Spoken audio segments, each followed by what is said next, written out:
Hello everyone, Tim here. Before we get started with this week's episode, I wanted to give a little disclaimer. The audio recording software that I use was bugging out recently.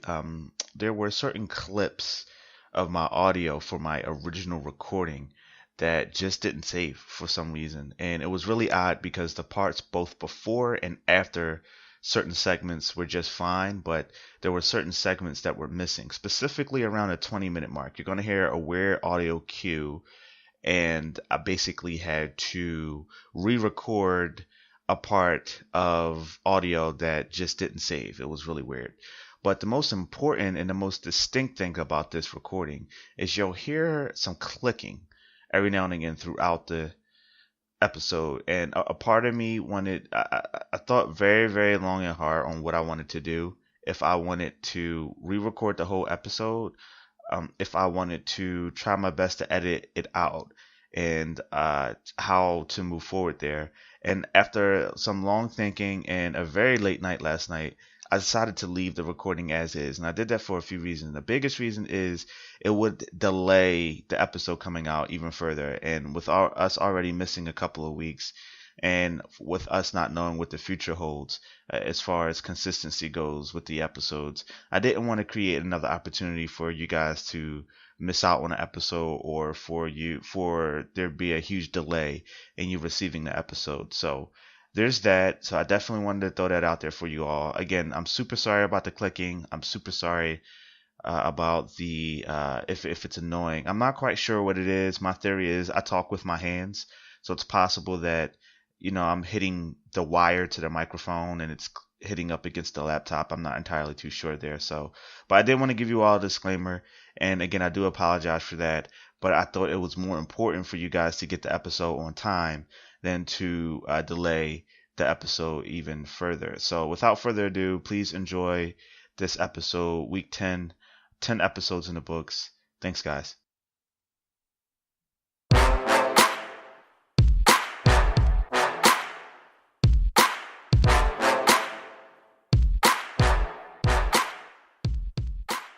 Welcome, everyone. Welcome back. Tim here.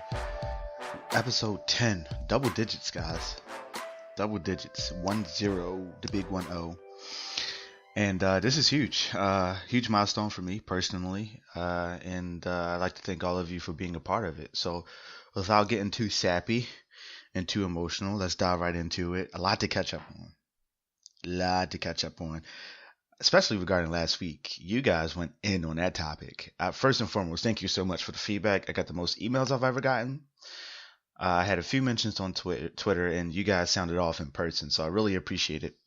And it's nice to see the progress coming, and it didn't happen overnight, and we're only on episode 10. We're still young, but still pretty cool to see the progress. And as several black old heads say, slow motion is better than no motion. So really appreciate that. So just to dive right into last week, we talked about some few key topics regarding communication, regarding what conversation sounds like when you want to set your standards. What standards are you willing to compromise on? What standards are you willing to enforce when it comes to dating and having a relationship and things like that. And I got a really interesting story, to say the least. So I had a buddy of mine who wanted to remain nameless because, get this, his girlfriend listens to the show too.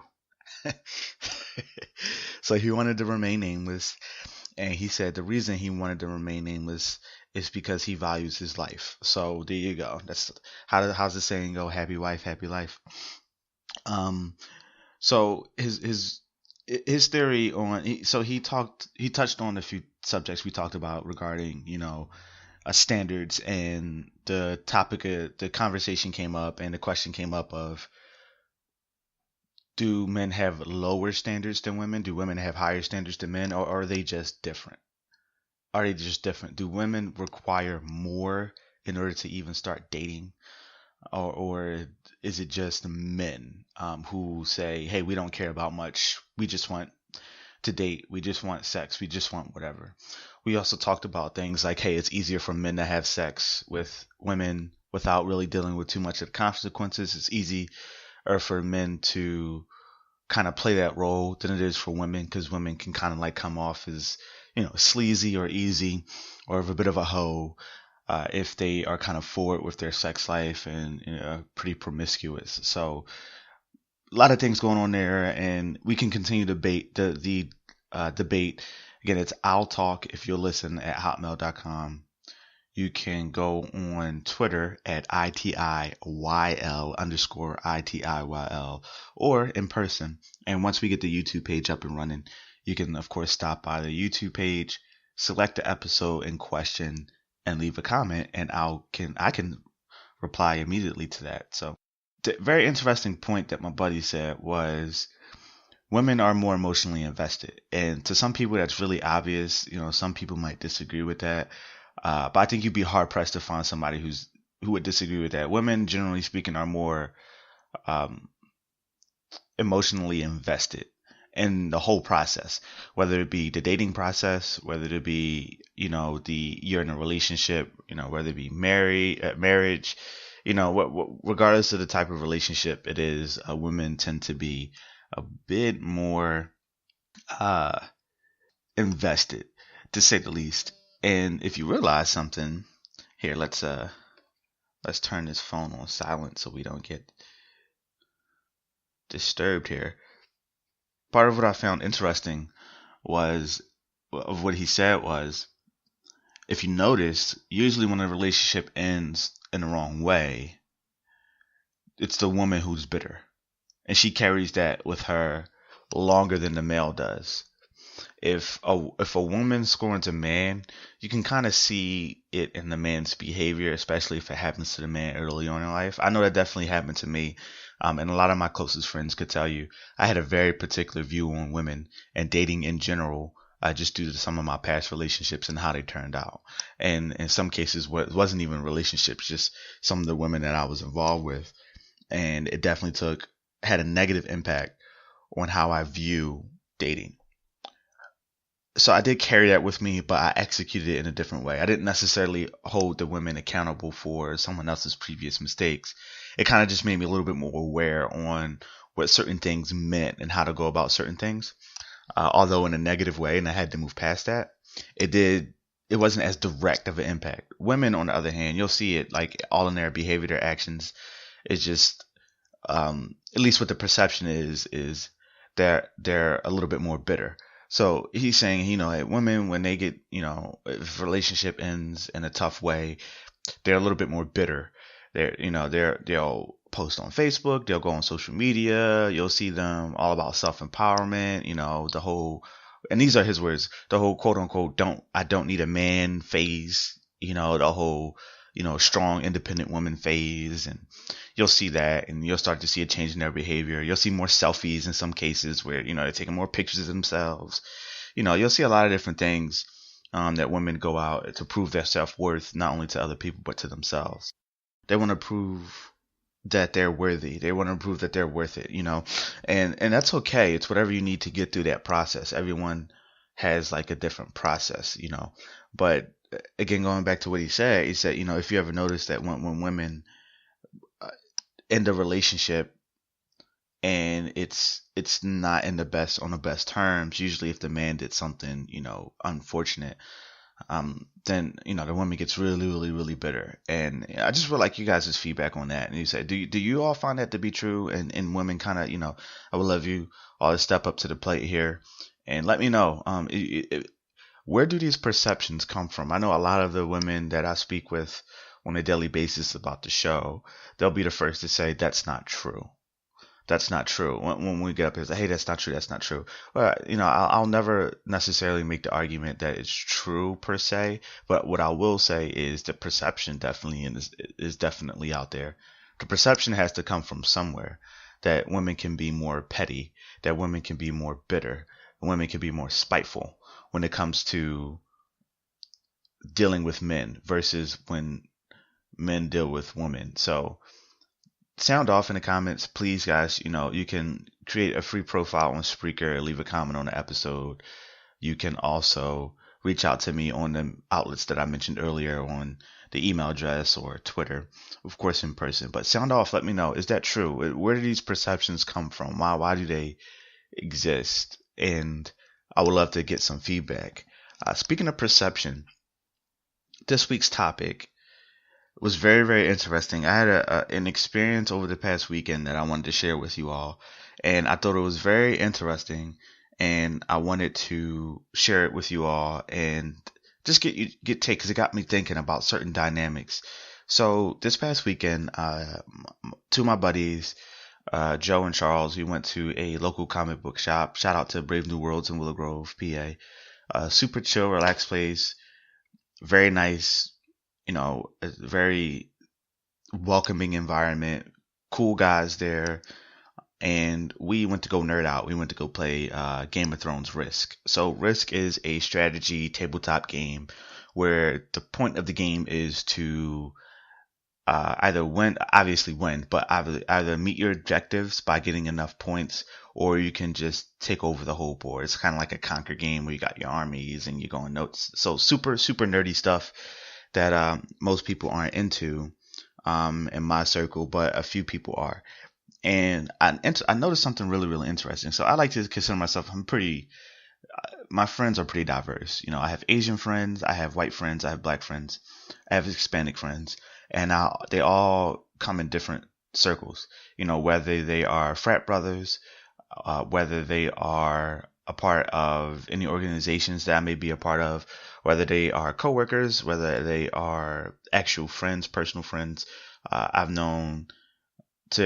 known to interact with several different racial groups, and I think it's really, really cool because if you stay within your own comfort zone, and if you stay behind one type of lens, you only can look through that lens. You only can see the world in a certain light. And I have different groups of friends, and we all do for different purposes. I have my party animal friends who, love to go out. They love to party, love to get drunk. They love to live in a moment. They don't like to remember the night before. When it comes to partying, I have my sports friends where, I can sit down and watch, football, hockey, whatever, any sport. Shout out to the Eagles, Super Bowl champs, never forget. But I have my sports friends, whether they're casual or hardcore. I do have my sports friends, and I have my nerdy friends. My nerdy friends are at times my favorite group of friends because you can do things that you can watch sports with the nerds. You can go out and party with the nerds in their own way. But there's certain things you can do with the nerds that you can't do with the other groups of people. Like your sports, the jocks, the sport heads, and a lot of the party animals. They're not going to want to sit down and play Dungeons and Dragons or Risk or Munchkin or these super nerdy games. They're not going to want to do that. So I have my group of friends. So Joe and Charles fall into that group of nerdy friends, and we go out to Brave New Worlds, and we sit down and we play Risk, and we're having a good time. But I made an observation while we were there. While we were there, there was a magic draft going on, and basically for the uninitiated, all that means is there was an event surrounding a trading card game going on. It's a really popular trading card game. It's been out for over 20 years, and it's super awesome. If you know what I'm talking about, you know what I'm talking about. If you don't, then this sounds like Latin, and don't worry, I'm going to get to the point. So while we were there, it was an event going on, and there wasn't many people there, but I noticed the audience. There was one black guy, and there were 3 white people, including a young lady. And I thought that was pretty cool initially because I'm like, hey, there's one white guy. He looks like out in the regular world, out in the real world, outside of that comic book shop. He looks like, the typical antisocial loner. Like, no one wants to be around him. He doesn't feel like he can fit in. But in this moment, in this culture, in this environment, he was at a state of comfort. He was relaxed. He was laughing. He was joking. He was having a good time. And I couldn't help but to think, like, I've been in that moment before too, where you're in this world, you're in this controlled environment, and you feel like that. Actually, what's led me to my first ever job is I used to work at a video game retailer, and I remember, when I was a customer shopping there, every time I would go in there, I would feel like I was away from the world, and I would feel like I was in an oasis where it was a safe space. I could talk about games. I could have fun. I could be who I was. I could be myself. And then as soon as I left out of that store until I got home, I felt like an outcast. I felt like, the world was out to get me. I felt like I didn't fit in. Felt like I didn't belong. I couldn't talk to the girls. I couldn't talk to the popular guys. I couldn't talk to anybody. And I felt like, hey, I'm destined to be a loner. And I kind of saw a bit of that in this guy. He's a bigger guy. There. Then I see the young lady. The young lady in her own right was enjoying herself, having a good time, and kind of a bit of the same deal. She kind of like had this awkward look. She kind of dressed awkwardly. But she was really, really comfortable. She was in her zone and she was in a safe space. Then you got this black guy, and I want to talk on specifically being a black nerd. You got this black guy who spoke very, very well, spoke very properly, and pronounced all his words the way he was supposed to. Enunciated all his words. You heard every T, every D. Words ended in ER instead of A. This was clearly, you can hear, if you grew up in the area, in the neighborhood that I grew up in, the inner city Philadelphia, predominantly black neighborhood, and it doesn't have to be Philly, it could be Baltimore, Houston, Atlanta, certain parts. You know what I'm talking about. You know what I'm talking about when you grew up in a certain area that's predominantly a certain way. Certain people stand out. Certain people, quote unquote, don't belong. They don't fit in.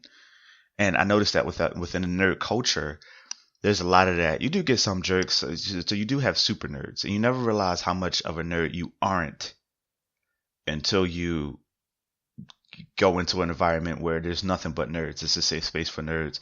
Sometimes you do get some arrogant pricks who are super nerds. They know everything about everything. They know all of the comics. They know all of the characters. They know all of the games. They know all of the rules.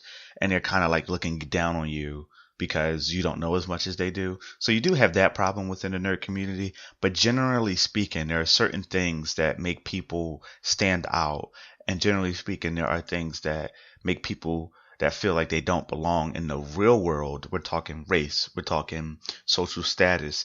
We're talking financial status. We're talking what schools you go to, the clothes you're wearing, the clubs you inhabit, the stores you shop at, the job you have. There's so many things out in this quote unquote real world that a lot of people get judged on. And a lot of people feel like they can't fit in based on certain things. But within a nerd culture, it's like all of that is erased. Like a lot of things don't even matter, like race, a lot of things, your financial status, where you work. A lot of these things don't matter because you're coming into a safe space, and your one common goal is to be a nerd. It's not necessarily even just to have fun. It's just to be a nerd, to talk about and be about your nerd isms, and to kind of like just be involved in that. And I thought that was pretty cool, but it kind of got me to thinking about black nerds specifically. So we're out there. We're definitely out there. You got my buddy Anthony and Charles at Nerd Coalition on YouTube, and all of their friends. I apologize to whoever else is on the page. I just don't know you. So only reason I'm not mentioning your name, but you got those guys over at Nerd Coalition who are super cool, and that's a black nerd group. You have several black nerd groups on Facebook. Some of them even have their own websites. I wish I could shout some out, but I just can't think of anything off the top of my head. But it almost seems like these black nerd groups have come together not to say like, hey, let's have our own thing because we can't have anything, which is kind of like a typical black behavior where it's like, hey, black small businesses because we need to support black businesses. Or if it's like, hey, black politicians, we need to have more black politicians in power, especially within the community. The difference between black nerd groups is they come out not to let the world know like, hey, we exist. It's letting other black people know that, hey, we exist and it's okay. Because within the black community, and again, if you were an inner city kid growing up within the black community, you know exactly what I'm talking about. You were shunned. If you came into the lunchroom, and a lot of you listening probably were on the opposite side of this, you probably bullied somebody like this, or at least made fun of somebody like this. And I'm not bashing you. I'm just pointing out my point here. I'm trying to prove my point that if you grew up in the inner city and you were a kid and you were coming in, you playing Yu-Gi-Oh at the lunchroom table, you got clowned. You're coming in, you're sitting down, you got your Yu-Gi-Oh cards, and of course there's probably a couple of you all, probably like, 3, 4, 5 of you all. You're sitting down, you're minding your business, and you're in your own part of the lunchroom, your own part of the schoolyard, whatever it may be. Towards the end of the school year, June was amazing because a lot of the teachers were a little lax. They knew, hey, look, I don't have anything in my lesson plans. Your grades are already put in. The knuckleheads are going to cut class anyway. So you guys can come in, you can bring your cards, you can bring your playing cards, your trading cards, your video games. I had one teacher in school. It was really, really cool. He let me bring my Xbox in. And I brought my Xbox in and we just went nuts and played the game, and that was cool. But you're sitting down, you're playing your Yu-Gi-Oh, you're playing your Magic the Gathering, you're playing your Pokemon, or you're playing any other super nerdy game, you're getting shunned. You're getting ridiculed, especially if you're black, because that's not black enough. That's not what black people do. You're a nerd, you're a geek. It was kind of normal and expected, especially in my high school. If you saw the Asians or the white kids sitting down playing Yu-Gi-Oh, that's just what they did. You probably made fun of them for being like, white or Asian, like, oh, hey, that's that white stuff. Hey, they're sitting over there, they're being white, they're being Asian. That's just what that culture, that's just what that race does. But if you, and you kind of like left it alone. But if you were black, if you're black and you're doing that, you're not being black. That's not a black behavior. You're not being black enough. And a lot of those things get like, you get shunned within your own community. And then you come like across a very real problem where you're too black for the white kids and you're too white for the black kids, quote unquote. And I'm just using that phrase for lack of a better term because that's how it's viewed. Because sitting down playing cards and being a nerd isn't white, isn't black, isn't Asian, isn't whatever. It's an activity that someone who wants to do it, they do it. Sitting down and watching sports isn't black. Playing basketball isn't black. Playing jump rope isn't black. These are activities that coincidentally the majority of a certain race do. So when I say, too white for the black kids and too black for the white kids, I'm using that as an example as how you're viewed. And I remember just, going back to my experience over this past weekend, I remember going in and sitting down and being a part of that and just going like, wow, I'm in a safe space right now where race does not matter. And it's awesome. And I try to think if there was anything like that outside of being a nerd that we could relate to. And the only thing I could think of that came close was sports. And I wouldn't even say music. Just going back to a few episodes, we talked about how I thought Eminem was the greatest rapper of all time. And how two of my older friends didn't agree with me and didn't want to agree with me simply because he was white. So they chose not to let music erase that perspective. So not even music. So nothing really does it the same way like video games or anime would do it. And for those of you wondering what anime is, so think about like your favorite cartoon, like a Courage the Cowardly Dog, Powerpuff Girls, things like that. But it's in a certain art style and it has a certain theme, usually. So 98% of the people listening probably at least heard of things like Dragon Ball Z, Sailor Moon, Gundam Wing, even back in the day, Voltron, things like that. That's anime. If you watch Power Rangers, if that was a cartoon, that would be anime. Power Rangers is like live action anime essentially, but that's what anime is. And I'm going to a huge anime convention this year, and I went a few years back. And one thing I noticed is it's a great safe space. So I remember going there, and I had the time of my life. Everyone there was a nerd, and it was okay. There was nothing too nerdy. People dress up. It's like Halloween, but you're dressing up as your favorite characters, and you see everything. You see characters from your favorite anime. You see characters from cartoons. You even see characters like, from movies, popular movies. And people go all out, and people actually make a career of this. Some people have a profession. It's called cosplay. It is you're in a costume, you're playing the role of someone. Cosplay. And some people are professional cosplayers where they actually go around, they get hired by certain companies to show off certain outfits, and they go around to different conventions and get paid for it. Right now, some people listen and go, well, wow, that's crazy. I never heard of anything like that. But there are some nerds who are listening, even some undercover nerds who are listening, like, oh no, that's absolutely a thing, and I wish I could do that. And I'll actually be dressing up myself, and I'll be going to, it's not going to be super over the top like makeup or anything like that. It's going to be something really simple, but it's fun. It's really, really, really fun. Just imagine how it feels for you going to do something that you really, really like, whether it be a museum, whether it be like a beer convention, like a beer fest, whether it be a festival, whether it be whatever it is, a sporting event, and just imagine how much fun you have there and how much you don't have to worry about what's going on. So for all of my anti-nerds out there, like if you're not a nerd, odds are you're into sports. That's usually like the trade-off. If you're not a nerd, you're into sports. If you're not really into sports, you're somewhat of a nerd, right?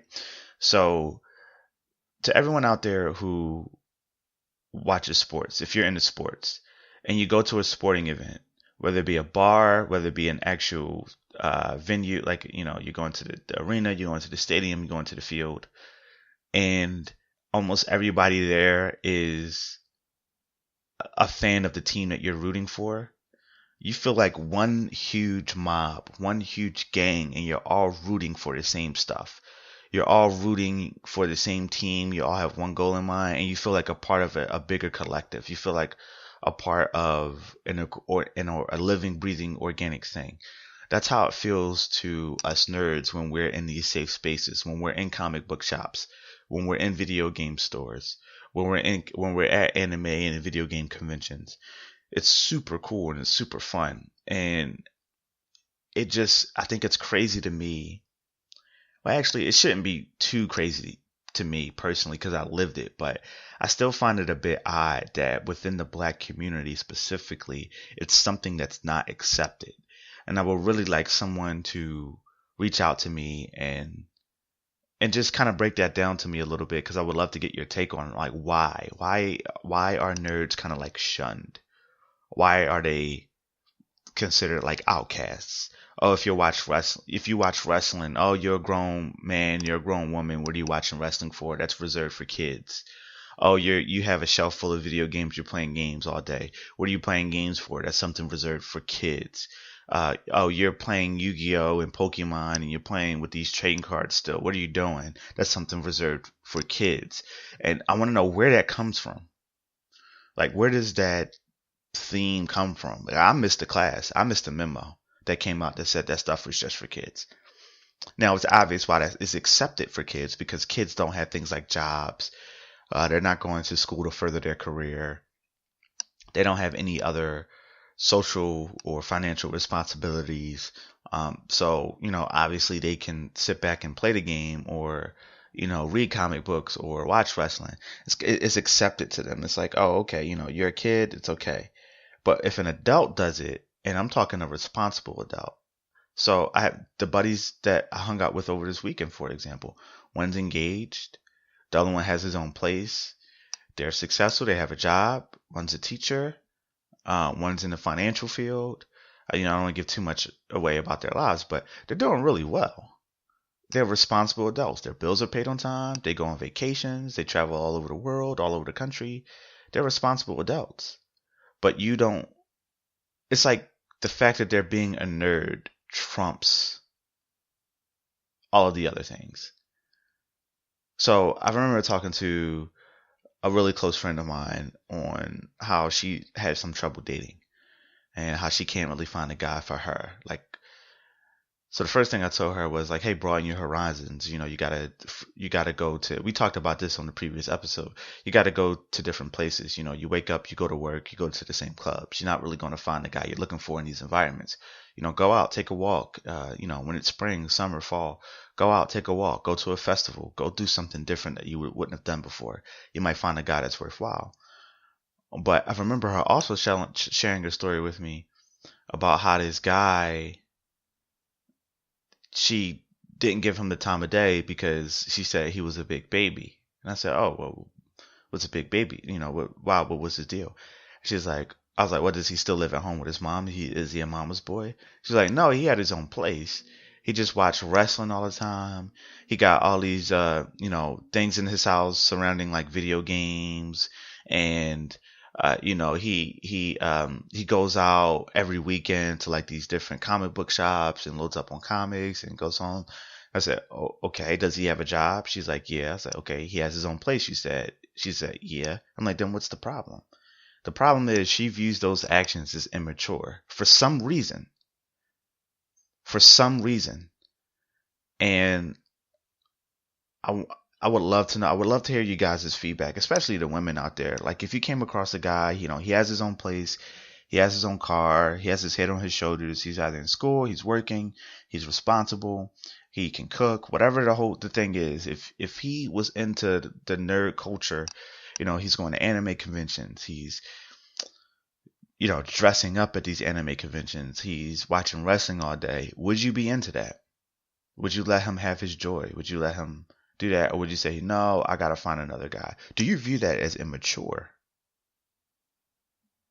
That's another question for you. I would love to hear the answer to that. Do you view that as immature, and why?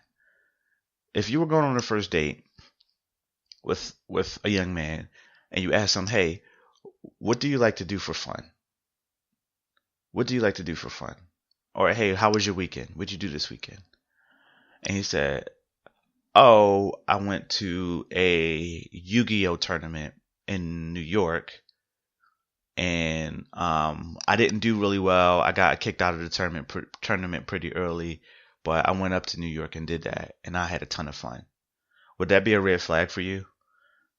Would you be like, oh man, this guy went out of state to play some cards? Or would you look at it like, oh cool, he has a hobby, he's into it, and he went out and traveled to partake in that hobby? How would you view that?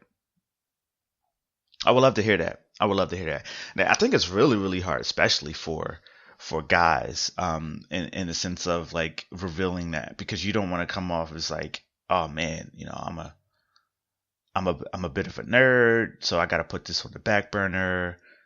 I think it's difficult for women too, because women are kind of like expected to fit a certain stereotype and be like girly and prissy in some areas, or like be really into certain like things, or be like party animals. And like the last thing like a guy would expect from a young lady is to be a nerd. But the difference is usually when a guy comes across a young lady that's a nerd, that's embraced. It's like, oh, cool, you're into games too. Oh, cool, you're into trading card games as well. You're into tabletop games. You're into video games. That's really, really cool. But usually, and there's not really a consequence for a woman kind of like coming out and revealing that about herself. But at least for a man, it's kind of like, uh-oh, am I going to scare her away with this detail? So again, guys, sound off. I'll talk if you'll listen at hotmail.com or ITIYL_ITIYL on Twitter, and let me know. And let me know what side of the table you were on in school. If you were the one that picked on the kids in the corner playing Yu-Gi-Oh and Pokemon, or if you were the one playing Yu-Gi-Oh and Pokemon. And here's another question for you. If you were that kid and you're not anymore, why did you stop? It could just be simply like you lost interest. Like, here's the thing for me. Wrestling. I was big on wrestling as a kid. The Rock, Stone Cold, Mankind, what? Ken Shamrock, what? Those are my guys. Like, I watched all through the Attitude Era, like WCW Nitro, the Monday Night Wars. That was my thing. I was really into wrestling. And then I don't want to say grew out of it per se. I just lost interest. There were other things in my life. That kind of took precedent. I was starting to work full time. I really started to get myself identity around like video games. I realized like, hey, that was my thing. But if a wrestling match is on right now, I would still watch it. Like if my buddy invites me over to his place, like, hey, we're watching WrestleMania, or hey, we're watching the pay-per-view, I'm gonna go. Like, especially if I'm not doing anything, I'm gonna go. It's not like I'm gonna look at the text message or look at the phone and be like, are you crazy? No, I'm not gonna do that. That's ridiculous. No, I would go. Hands down, I would go. But it's just not like a thing for me anymore. So if you were the kid that picked on the other kids for playing Yu-Gi-Oh and Pokemon, I would like you to know that, like, to tell me why. Why do you think that is? As an adult now, you can look back on your childhood behaviors and kind of have a better understanding of why you did what you did. So, like, sound off. Let me know why was that a thing? Why do you think, especially within the black community, why do you think that was a thing to like pick on the nerds? If you were a nerd, if you were the one sitting down at the table playing Yu-Gi-Oh, playing Pokemon, and you got picked on, sound off. Let me know what your experience is like, and more specifically, if you don't play anymore, if you just picked up different habits, what do you think led to you stopping? Do you think it was the fear of, hey, I shouldn't be doing this because I'm an adult? Like, hey, I'm an adult, I can't have fun anymore. I have to be boring and miserable. No, all jokes aside. All jokes aside. If you once were a nerd in that regard and then you stopped, I would love to hear why. And I would also love to hear, for you guys, regardless of what your opinion on being a nerd is, I would love to hear your opinion on why is the nerd culture so inclusive? It's like such a safe space. One day, this is what I challenge all of you to do this upcoming weekend, your next day off, whatever you can, if you feel like it. You would be surprised how many video game shops, tabletop games, or comic book shops are in your neighborhood or aren't too far from you or are close by that gym you go to or close by that place you go to for food or that really good sandwich place you go to. You'd be surprised. I challenge you to go in there. Just go in there. Just see how welcoming the person can. Hey, is there anything I can help you out with? It just super welcome. Versus like go into like a Best Buy, a Walmart, a Modell's, and unless you come across like a really good employee, because we have those employees that are really, really good employees where they're just happy all the time and they're doing their job, they're doing what they're supposed to do. But think about when you go into those places, when you go into the grocery stores, they're all just kind of almost like drones, right? They're like, I'm just here. You come into the store, you speak first instead of them speaking. You come in, you're like, hey, how's it going? And then even then, you don't speak unless you make eye contact. You say you need help, they kind of drag their feet and getting over there like, oh, this customer need help again. They're like drones. They're just very robotic. They don't really want to be there. Go into a comic book shop. Go into a like specialty tabletop board game shop and notice the difference in the environment. Especially if there's an event happening. Notice the fun that everyone's having. And this could be like a completely different world for you. So you don't have to stay. Just go in there for 5 minutes. Just say you're just looking, or try to play it off because quote unquote you're a boring, miserable adult and you can't be in a comic book shop for yourself. Just say you're in there for your kids, or you're in there for your nephew or your brother or whatever, a friend, whatever, your godson, your goddaughter. Just say you're in there buying something for someone and just observe, just notice the culture, the environment. It's so fun. It's literally the only place. So the one small exception is like when it's really, really nice, especially in Philly, there's a few parks you have that have like tables, benches and tables set up. And if you get like a checker set, a chess set, you'll go down there, you can sit down at one of these tables and you kind of just sit. And then, just invite people up to play, up to people to play to sit down and play with you. And I think that's pretty dope. But if you notice, for the most part, it's generally be an older audience. Like the older chess guru or even some of the homeless guys and girls down there. They'll come up and sit down and play chess or checkers or whatever it is with you. But go into a comic book shop. It's the only place that I know that you can go in with a brand new super nerdy board game, super nerdy, where you've never played it before, or you always wanted to play it, or you've seen it and you wanted to give it a shot, and you go and you sit down. Odds are there's someone there who has at least heard of the game, or they've played it and they say, oh, I played this game before.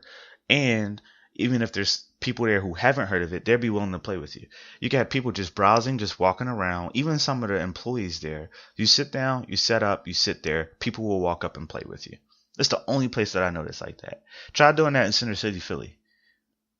I wish I would go down to a park bench and bring some Magic the Gathering cards or some Yu-Gi-Oh cards and sit down and set up 2 decks and just sit there. People will walk by like I'm crazy. I mean, I might get lucky. Some people might, oh, cool, what deck is this? Oh, cool, and sit down and play. Oh, I used to play this as a kid and sit down and play.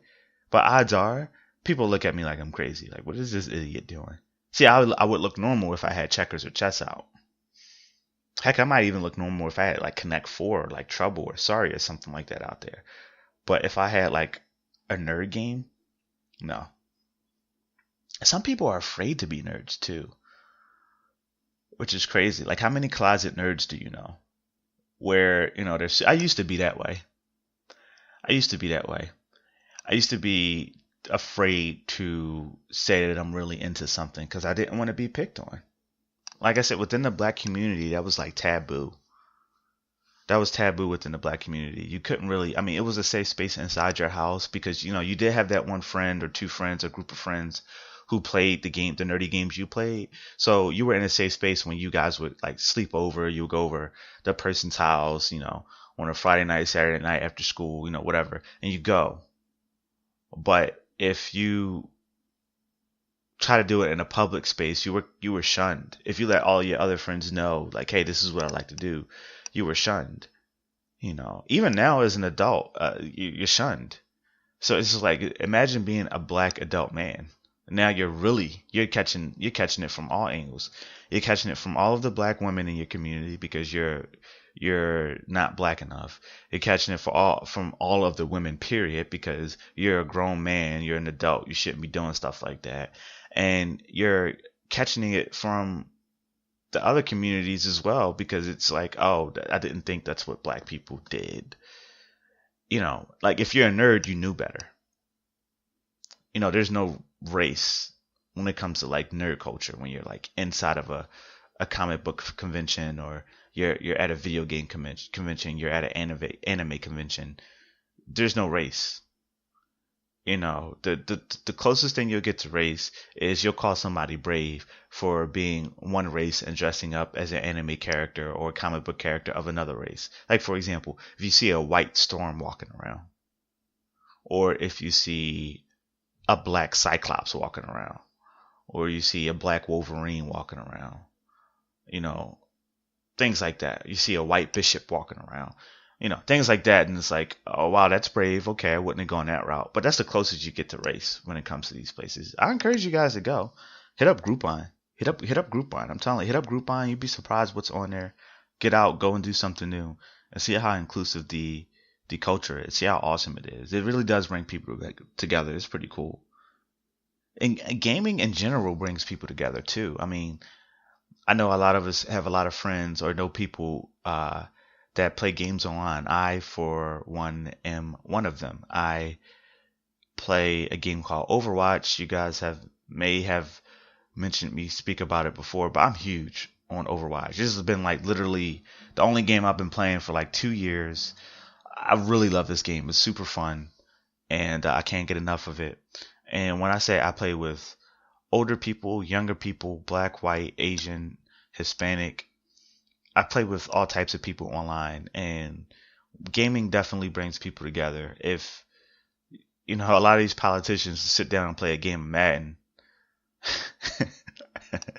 it would probably be a whole lot less bickering. I'm telling you, gaming brings people together, unless of course you got that one friend who plays 2K and they're a little too serious about it. Relax, it's just a game, but it does bring people together. And it kind of like breaks down another barrier of you're too old. Because age is a real thing too. Age is a real thing too, in the sense of like, hey, what the perception is, you're too old or too young to do this.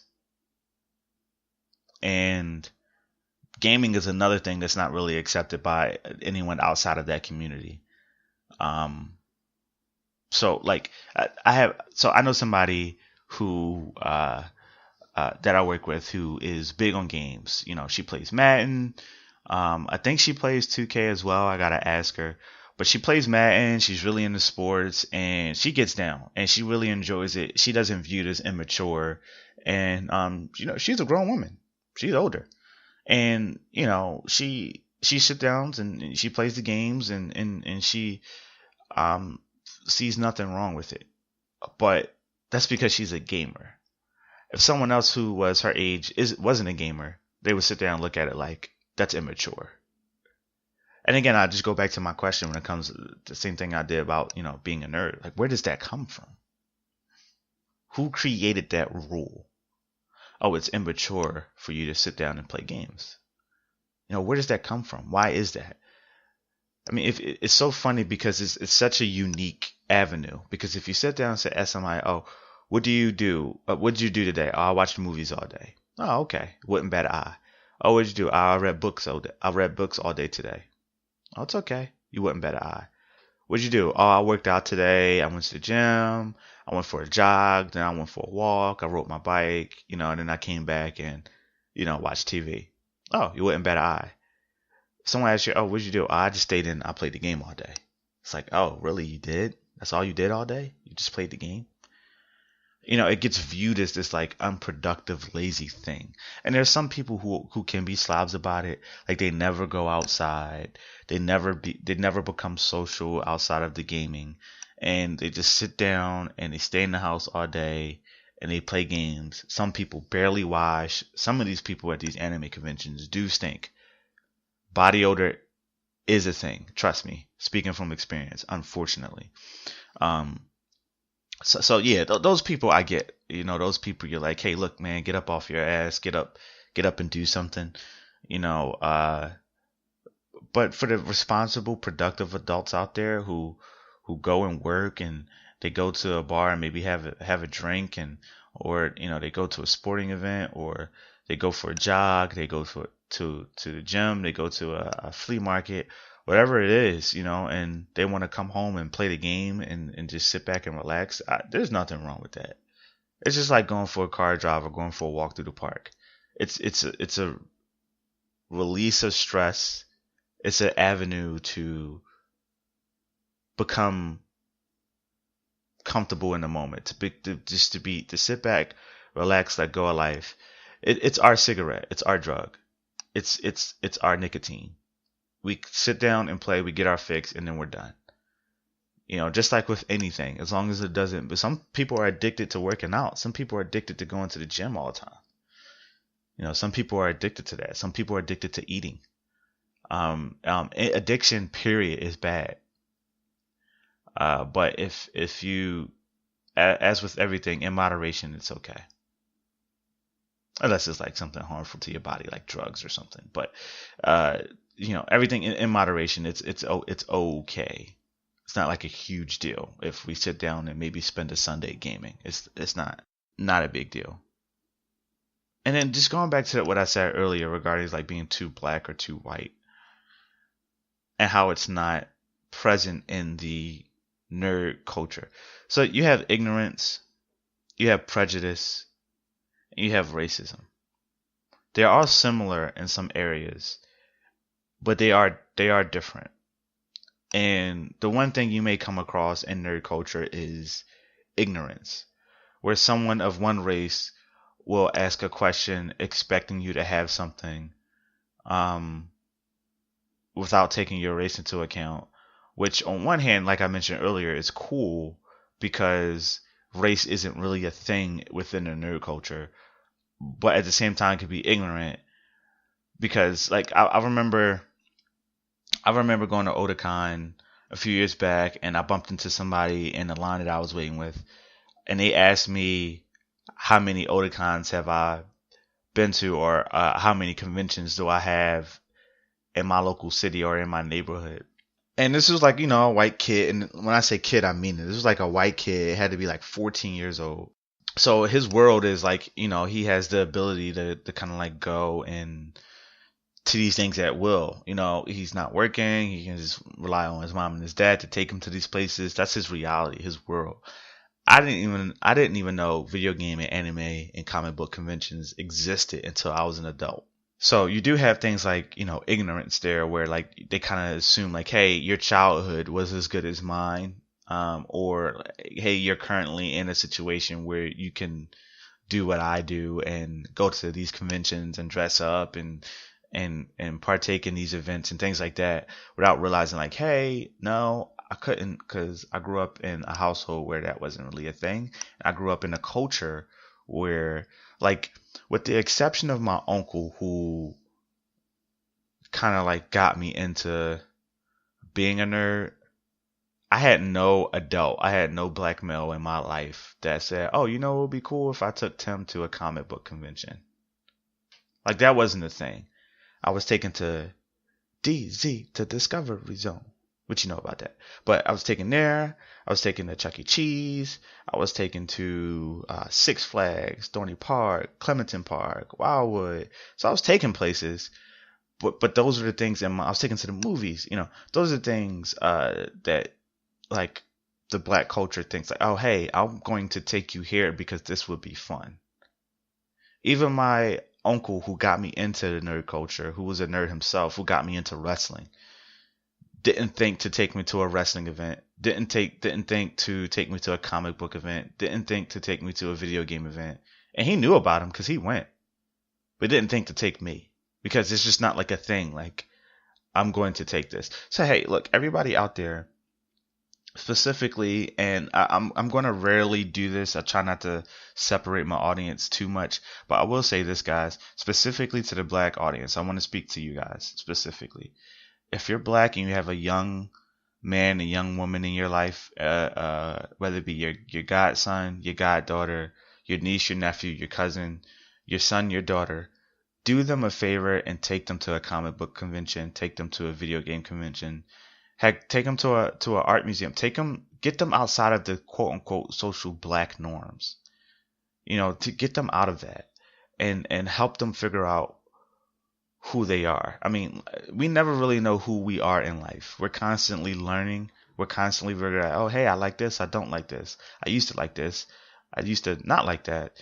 And then, you know, we're constantly growing and evolving, becoming these people of like who we are. And the more experiences we have in life, the better grasp we have on things. Like, don't rob them of these really, really awesome experiences. I wish I went to these places as a kid. It would have been so cool for me. And it would have helped me figure out certain things sooner. It definitely would have helped me be a better budgeter because as a kid, I would have noticed like, hey, I want to go to these places. These places are cool. I need to save my money. I remember when I was a teen, I want to say maybe about a preteen, maybe I was about 13. Two of my friends who lived around the corner from me introduced me to the local Pokemon League. So growing up, we had this thing called Pokemon League where if you played the Pokemon trading card game, you can go to certain places. For us, it was the local Toys R Us. Remember them? Remember Toys R Us? Too soon? Anyway, so it was the local Toys R Us for us, and we walked up, mind you, walked. It was probably like a 30-minute walk, maybe longer. We walked up to this place and we sat down and you played the game and you got trading cards and you got special cards and you got gym badges, which were really, really cool. You couldn't tell me nothing. I was on top of the world. What? I had me a gym badge? What you know about it? What, the Pewter City gym badge? That's the only one I ever got, by the way. I wasn't good enough to get the other ones, but what you know about it. But anyway, I was on top of the world and it taught me something really early that I needed to save my money to get better Pokemon cards. So I got allowance every now and again, and I used to do odd jobs for my brother-in-law where I could get money and from you know doing the job, and then after I got the money, I would go and I would save it. I wouldn't spend it right away, and it taught me at an early age. I guess 13, 12, early is debatable. I think it's early. Barely been on the planet for a decade. So it taught me at an early age, like, hey, save my money for something that I want. My mom isn't going to buy me everything that I wanted. Like, my dad isn't going to buy me everything that I wanted. I need to save up for this thing. And I needed to save. And then when they had like specialty tournaments, it was like a $10 entry fee. I wanted to make sure I had that $10. Like, even if I didn't eat lunch that week, well, not the week, but like maybe the day before, like Friday, because the tournament usually happened on a Saturday or a Sunday. So maybe I ate the school lunch on Friday and I didn't spend my lunch money to get lunch on Friday so I can have that $10. So I learned early, like, look, sacrifice for the things that you want and you can get them. So I learned that at a very, very early age. You know what I mean? If I had like parents take me to these anime conventions, and look, that Pokemon thing was like $10. In the grand scheme of things, it was easy for me to do that, right? So if I had like parents or guardians and other people take me to these places, like take me to like these anime conventions, I say, oh, tickets are 60, 70, 80, $100. Like, I need to save my money. I need to make sure that I have, in like anime conventions, unlike like, trading card game tournaments or festivals or flea markets or whatever, they happen once like every 1 year to 6 months. They happen. They're not like every weekend. So you got to save your money. And you got enough time to do that. So definitely. So I encourage you all, please, if you have a young person in your life, look up the anime convention. Otakon is in August. It's in DC. That's where I'll be going. You have an anime convention that comes to Philly every year in June called WizCon. There's another Philly Comic Con coming up. I want to say this month actually, or maybe in May. But go to these things. Don't just take them to Dorney Park. Don't just take them to I don't think anyone goes to Clementon Park anymore. Don't just take them to Six Flags. Don't just take them to these places, that are normal, that you can go to anytime. Go to it, give them a new experience. And hell, if they go to a comic book shop and they hate it and they don't like it and they don't want to be there, which I can't imagine any kid not liking being surrounded by comic book characters. But if you go and they don't like it, well, hey, at least they know, at least you know, and it's one less thing you got to worry about. Trust me. And heck, you might even like it. I encourage you to go and check it out. It'd be really, really cool. Please, everyone, give me your feedback, not only on today's episode, but just on previous episodes too. And when I talk about a previous topic, hey, you can go back and listen, get caught up. And I don't really care if it's from 4, 5, 6 episodes ago. Wow, it's crazy. I can say that now. I can say 4, 5, 6 episodes ago. I don't care if it's from, 9 episodes ago. Tune it, shoot me an email. I don't care. I'll read it. I'll respond. I'll bring it up. I'm not afraid to go too far back. Feel free to mention it. And, if you want to share the episode to other friends, family, get their opinion and write their opinion in, feel free to do that as well. In the meantime, everyone, I got to get going. It's always fun talking to you all. I look forward to hearing from you all in person. In the meantime, I'll keep talking if you'll listen. Take care.